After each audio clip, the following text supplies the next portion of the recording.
Good morning members. Makutomhanya kuita meeting kuti patiri kupuwa mari apa, my expectations akwira. Mupofa kutaura kuti tingapuwe mari 2 million US, 3 million. Ndechida kuti madhiri aya mukapuwa 100,000 US. It keeps you going. How many times have I got payments? Fungai my payments, this is the third one. Next week I'm getting another one, which is 5.2 million. Then kwakuchitanga mamwe zvimwe maprojects asiraya.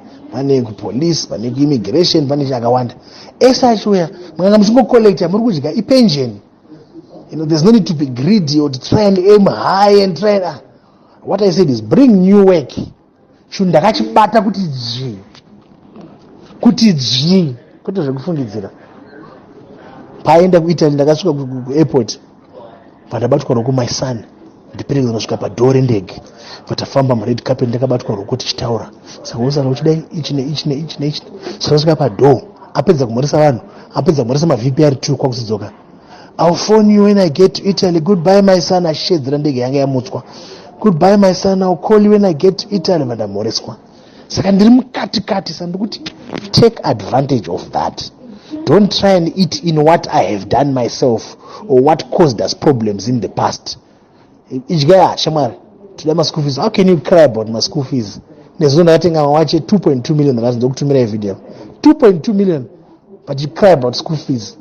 Saka kuza shamari takambokanya nemurungu. But kana murungu ati accept a beg.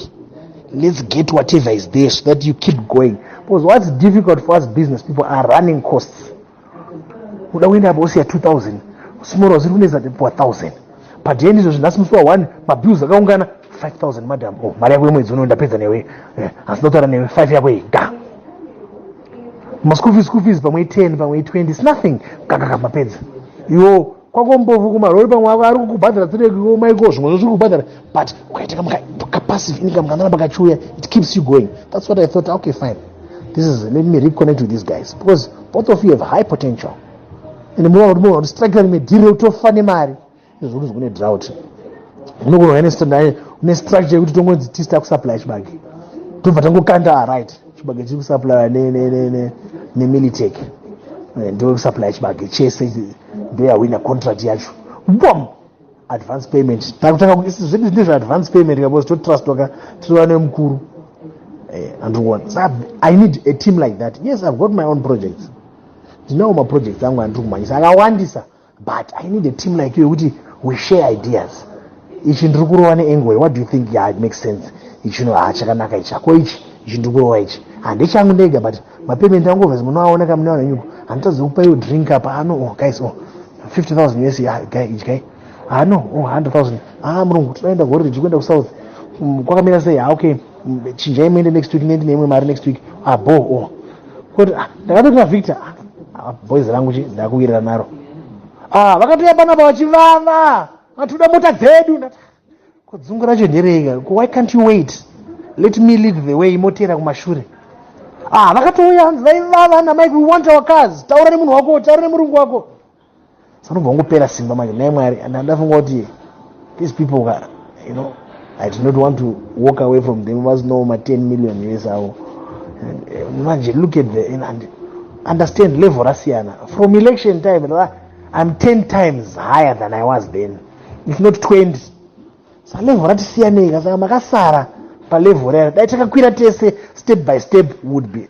Saka you have to give it time, be patient get me 3 months as we get closer. Tambopuwa it's okay. Ngatinyarare tichimhanya tichaga basa. Kune ministry yakati kune chakati chiri kuitwa kakati kune chakati kwakati zvakati tichienda. So I don't know. Ndangotonditi good morning. It's food for thought. And now ndiri kutuka. Have a good day. Saka vana veZimbabwe patinenge tichitarisira paya kuti macontracts anofana kunge achiwanikwa nevanhu vane merit.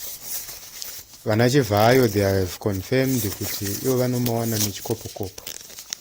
Just because he is close kumukuru ari kutotora macontracts ese vachipushira. This is the reason why we are saying Emerson must go. When we say he must go, we don't hate him, but we are telling the truth. This is Chivhayo confessing ega pachake kuti ndo zvavari kuita, ndo magemu avari kuita. Ari kuishandisa proximity yake kumukuru kushandisa kuba. This is the reason why we have to fight as Zimbabweans, because our future is being jeopardized. People with capability to deliver are being sidelined because kunomwe munhu ari padhuze nemukuru. Mukuru does not care about anybody else. Ndosaka uri kuona na wiki no Chivhayo, they were cutting deals for ZANU-PF people on behalf of mukuru. We have to act as Zimbabweans. It's time to act.